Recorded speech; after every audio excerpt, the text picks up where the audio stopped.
pretty simple. We need the option flow. What's happening? Where can I find my trades for the day for zero DTE? I need to know what is going on. If you have a trading platform, then chances are you can look at the level two trading and see the flow. Will it give you what I'm asking you to use in this strategy?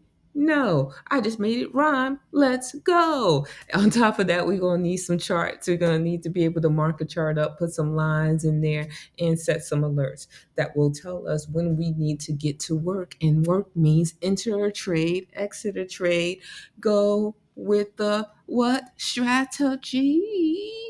Yes. So here are the DTE zero trades for December 6, 2024.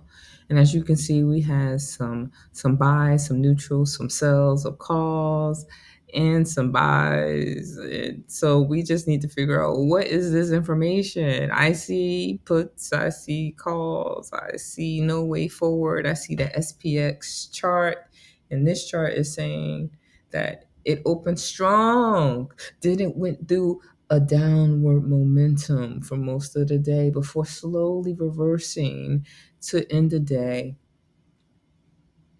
upward, right?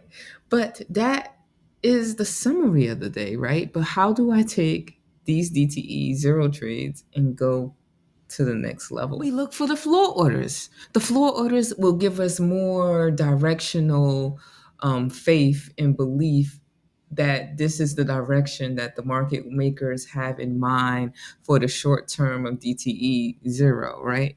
And so the first floor trade we had was the 6105 calls. They were neutral though, so we didn't take it. We weren't interested. Then we get the 6070 puts, and those are saying it's a buy. And then we get the 6115 calls, and those are saying sold. So overall, when I go through this list real quick, I see that we're pretty much in a put direction. Think about it. 6095 puts came out at a buy. Then we had neutral calls. Then we had the 6095 sold calls, right? And then we have the 6070 buys. And this is at the second floor trade. And we're not going to wait till the third one comes out with the 6115 calls. We could, that'll just give us more confirmation, but we don't have to.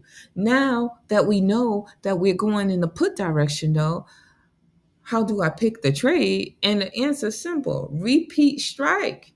And that's the direction that we're going to work on. Now, what does that mean? What do you see here? What number is repeating more than others? You tell me. 6095 is what we saw repeat the most in the option flow. And so what do we do now that we know the option flow? We go to the chart, right? And on the chart, I just wanted you to highlight the candles for those floor orders. When those orders came out, we're going to highlight the open and the close for that second floor order because that's the one that's not neutral. And then for the third floor order that is in that list, we're just going to highlight the tail of that because we already know our real range and the fact that it's not, the distance is pretty close, right? And so then it looks like the perfect entry would have been around the 480, 490 time, and we get in around that period and we ride it up and get our quick profits and we let go. We not staying for a long time. A short time is good enough because we just get into the money bags and letting it go. This is the DTE strategy that I'm working with.